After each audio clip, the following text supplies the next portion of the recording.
If today you hear His voice, harden not your hearts. To the upright, I will show the saving power of God. Blessed Thursday, everyone. We praise and thank you, dear God, for another day of life.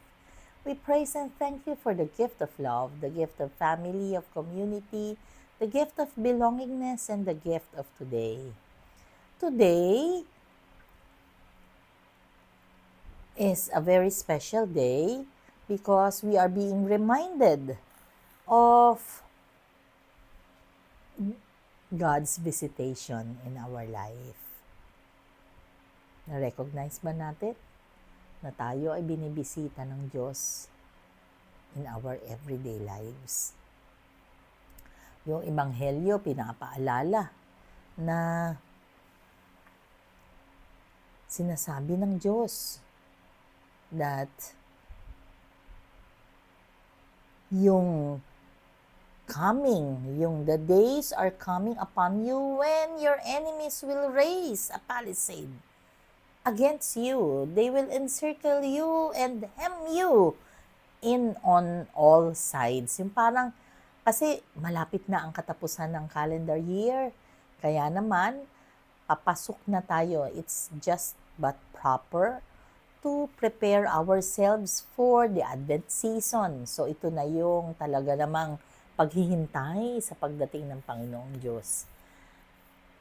Napaka matalinhaga yung pag-iintay.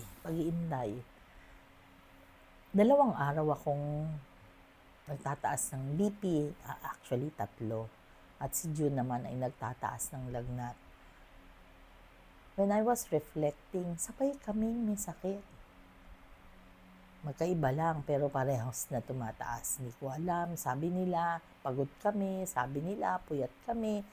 Sabi nila, overwork, over something, over service. I don't believe there is such a thing as pwede puyat, pwede pagod. Pero I do believe na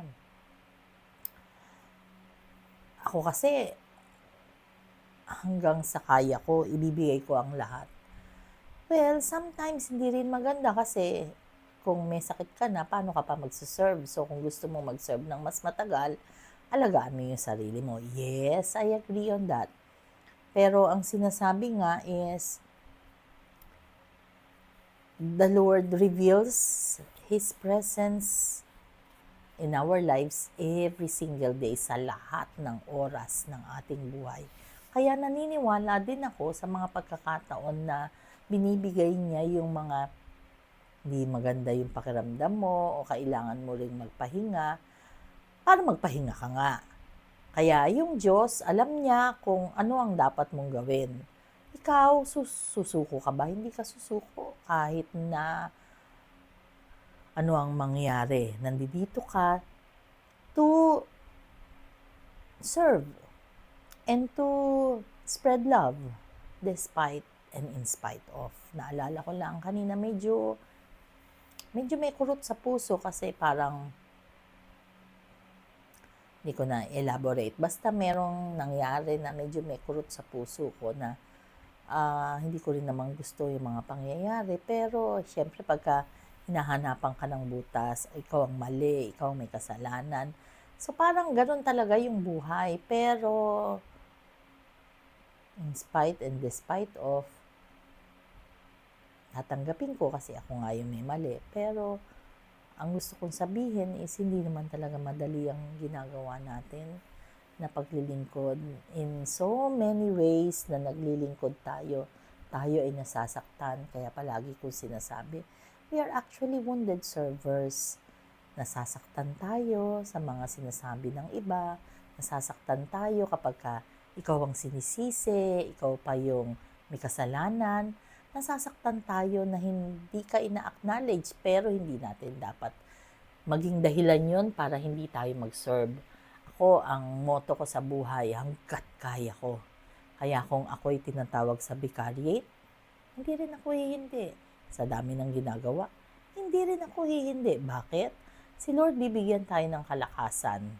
Kung saan niya tayo kailangan, gagamitin niya tayo and I am ready for that.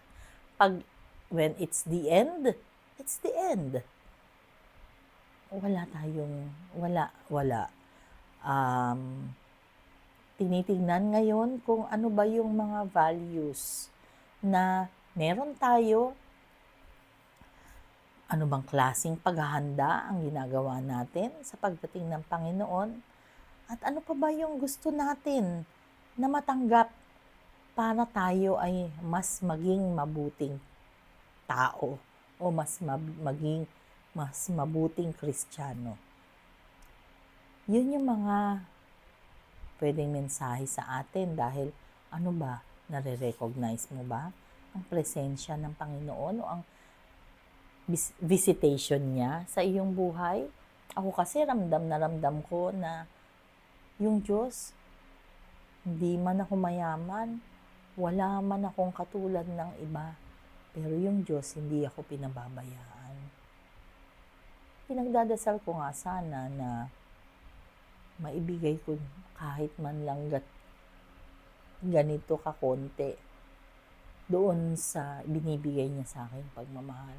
Sa totoo lang, baka hindi ko pa ma-quantify,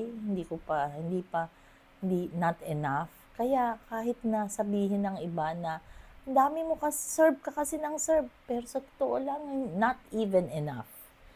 Ako, I still believe that I can still give so much more because the Lord has given me a lot. Kaya nga naman, kapatid, kung ikaw ay nagre-reflect, paano mo ba nire-recognize ang pagbisita ng Panginoon sa iyong buhay? Manalangin tayo. Lord God, we are sorry for our sins, either of commission or omission. We pray for healing of those who are sick. Si June po, sana po ituloy-tuloy na ang paggaling niya. Bumaba po ang lagnat niya, pero siya ay inuubo pa din, hindi pa rin maayos ang pakiramdam. But I believe, Lord God, that you will heal us. Ang aking pong blood pressure, hinihiling ko po, Panginoon, na maging stable na po ito. Si Lorraine po may sakit. Hindi ko po naintindihan, Lord God, but please do heal us. Heal our family. Lord, healing din po sa lahat ng taong may sakit ang aking samot dalangin. At lalong-lalo na po yung nakikidasal ngayon, right here, right now. Panginoon, please, hipuin niyo po siya. Bigay niyo po sa kanya ang kanyang mga kahilingan kung ito'y ayon sa inyong kalooban. Mahal po namin kayo, Panginoon. Please be with us always and in all ways and allow your presence in our lives to be manifested by us. The way we live, the way we speak, and the way we love. All this we pray in Jesus' mighty name through the intercession of our Blessed Mama Mary. Blessed Thursday once again. God bless us all.